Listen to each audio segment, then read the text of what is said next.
Ultrasonic vibrating screen is a set of ultrasonic device added on the basis of rotary vibrating screen equipment. It can convert various commonly used low-frequency electric energy into high-frequency electric energy, up to 38 kEc. Then through the ultrasonic transducer, efficient screening and cleaning work effectively solve the problem of network blocking caused by difficult-to-screen materials due to adhesion, high static electricity, easy agglomeration and other factors, especially suitable for users with high quality and fine powder.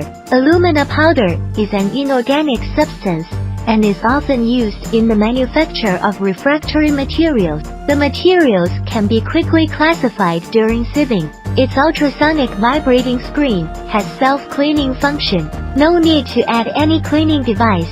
The mesh is not blocked. Widely used in chemicals, food, plastics, medicine, abrasives, new materials, metallurgical powder, glass, building materials, ceramics and other industries. Screening of dry powder or granular materials.